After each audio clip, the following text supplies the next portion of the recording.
Good morning. My name is Sandra Bittle, and I'm here to speak about my son losing his life to gun violence. On September 25th, 2009, my son was shot and killed in Berry Farms in Southeast Washington, D.C. This day was also my birthday. I was devastated, to say the least, and I just couldn't believe that this was happening to me and my family. My son Reggie was my oldest child. He was the one that made me become a mother. This is my first child and my oldest child. And for him to be taken away from me so tragically was devastating, not to me, but also my 4 other children. My son did not have the opportunity to give me any children. He promised me that when he turned 30 years old that he was going to take me to Vegas, and he did not get that opportunity to do that. My son was shot and killed at the age of 20 by 2 young boys, one 14 and one 18.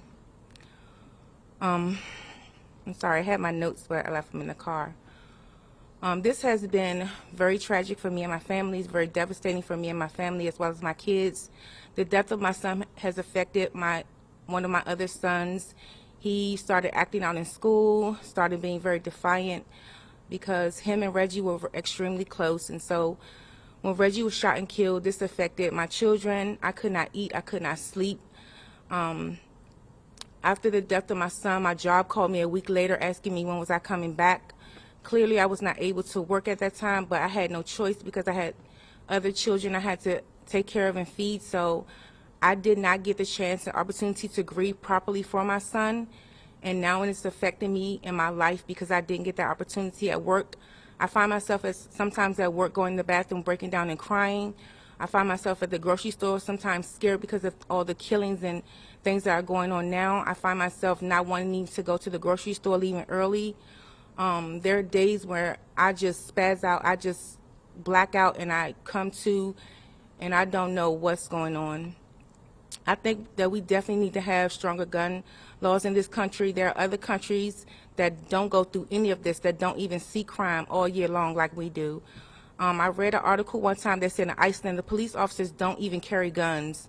So what do they do to resolve issues when they get called out, when people are having issues? How do they resolve? I want to ask you all to please, like they study things on the moon, like they study things in other areas of life, if they can use some of those funds to study other countries and see what they do to keep their country so safe, because this is not good for parents to go through, for anyone to go through. And just this week alone, I lost 2 other people in my life that were very close to me to gun violence. The young 16-year-old that was shot and killed on 3rd Street, I know her mom, and another friend of mine was killed on South Capitol Street in the Southeast, just shot down in the street. And so I'm asking you all to please do some studying, do some research, and find out what other countries do to make their country safe. I miss my son every single day, and this is every day I think about that night when I got the phone call. And it's very difficult for me to celebrate my birthday now, but I have found some peace to celebrate my son on that day, and this is him. I hope you all will remember his face. He was a great young man. He was only 20. His life was cut too short, and I just want to say thank you all for this time, and I appreciate it. Thank you so much.